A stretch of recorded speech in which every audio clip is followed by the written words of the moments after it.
Hello everybody, welcome back to week 4 of our series, What to Do When You Don't Know What to Do. My name is Pastor Tito, and before we dive in, as we are looking at the life of Joseph and see how God worked in his life so he can work in ours, I want you to do something for me, all right? I want you to think and imagine your favorite movie series franchise, okay? Maybe it's your favorite movie or your favorite franchise, all right? Think of it. If you got it, make sure to put it in the chat and let's share that and talk about each other, all right? Talk, not about each other, but you know what I mean.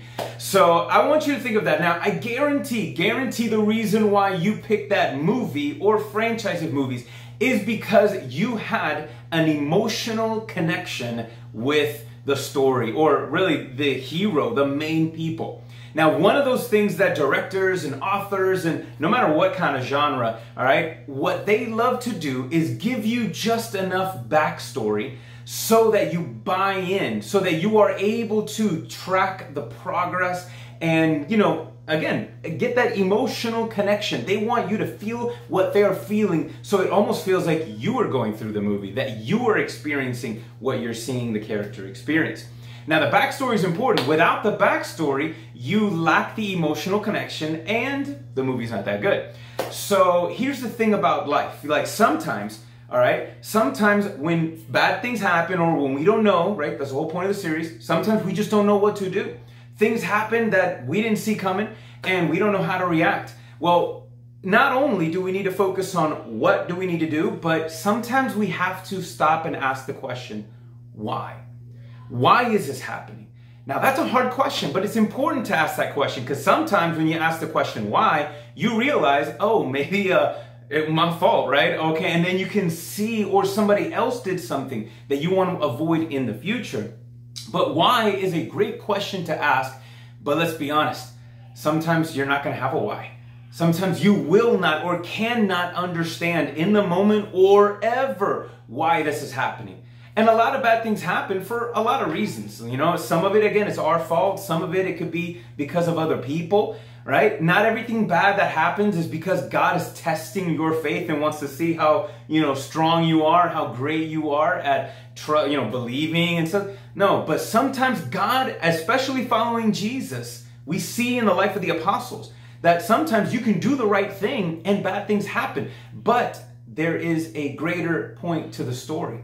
I mean, Paul, a lot of bad things happened to Paul, and God used it for a greater purpose. And we can kind of see that in the life of Joseph. And so we're going to look at that right now, all right? So let's just recap where we're at. So Joseph had issues with his brothers. Joseph kind of a little maybe prideful, inconsiderate, whatever, I don't know the details of the guy. We don't know his heart in that way. But we do know that his brothers hated the guy, and his older brother sold him into slavery. Here he is, he's working his way up. He's working at Potiphar's house which is a high-ranking Egyptian official. And yet we saw what happened last week. His wife tries to make a move. She shoots a shot. She wants to sleep with the boy. But Joseph does the right thing and he runs. He runs away, but the wife, the lady was so embarrassed. She claimed that he had raped her and then he went to jail. Joseph went to jail for a crime he did not commit. And that's where we pick up the story right now, right? You can ask, I was like, oh, hold on, God. I'm like, I did the right thing. I honored you. I did not sleep with this girl. I honored my boss and I got punished for it. Sometimes it feels like that. But you know what Joseph didn't do? Joseph didn't blame God. Even though he didn't understand why is this happening, we see that Joseph remained faithful. He remained faithful to God and he remained faithful to whatever he got put in front of him.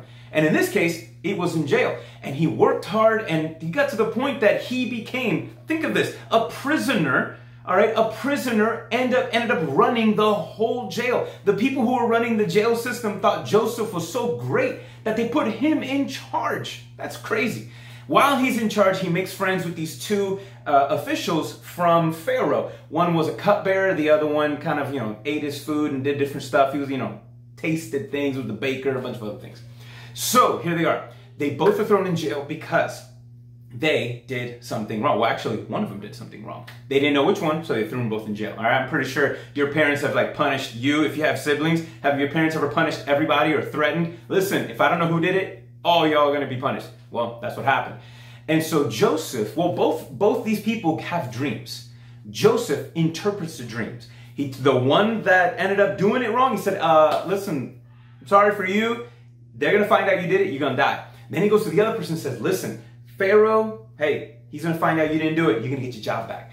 And so all he asks him was, listen, when you get your job back, just remember me, right? Look, don't do me dirty like I did. Look, remember me. Well, the guy forgot about him. All right, you read the story in Genesis 40. The guy gets his job back and forgets all about Joseph. And Joseph sits in jail still for 2 more years.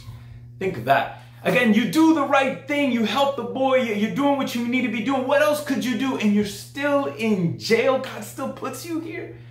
Joseph did not blame God. He didn't get bitter. He remained faithful. He hung in there. And then we find out as Pharaoh has a dream. Then the other dude that he helped realize, oh, I know somebody who knows how to interpret dreams. Calls Joseph. Joseph comes over, interprets Pharaoh's dreams, and got the ultimate promotion of a lifetime. The guy went from a prisoner of Egypt, to the prince of Egypt overnight. And now this dude is running the whole nation, the most powerful nation in the world at that time. Only second to Pharaoh. And God uses him then to rescue and save his family and rescue the known world from a famine that was happening. And see, that's the point that we want to look at right now, okay? Is to see that when bad things happen, sometimes, listen, I know hard times will always happen and it's hard to understand why. But the one thing that we can do is what we learned, what Joseph did, and what Paul actually talked about that later. I told you a lot of bad things happened to Paul. Paul was murdered for the gospel. Yet Paul wrote in his letter to the Romans in Romans 8:28, let me read it. It says this, and we know, confident, we know that in all things God works for the good of those who love him, who have been called according to his purpose. See, listen, sometimes you don't know what to do, but you can know this, that doesn't matter what is happening, that no matter how big your problem is, God is bigger. That it doesn't matter. You don't have to understand why things are happening in order for God to work in your circumstance. You just got to give him space. You got to give him space. You don't have to. Listen, everything's never going to work out, all right, the way you think it's going to. But you have to give God space to work things out in your life. And so if we can remember anything from Paul's words and from Joseph, it's this, that when you don't know what to do, remember that your problems, okay, can position you for a greater purpose. Got that? Your problems can position you for a greater purpose. Actually, let me fix that even better. God can take your problems and position you for a greater purpose. You can't do that. I can't do that. No one else can do that. Only God. And that should give us hope. That should give us hope when we don't know what to do. Recognizing, God, I don't know what to do next, but God, I know you can do something. And he can take, listen, I've seen God take amazing messes of mine and turn it around to be a blessing for somebody else, right? God's not gonna cause bad things to happen to you. Say, look, I want you to become an alcoholic just so then you can turn around and help people who are dealing with alcohol.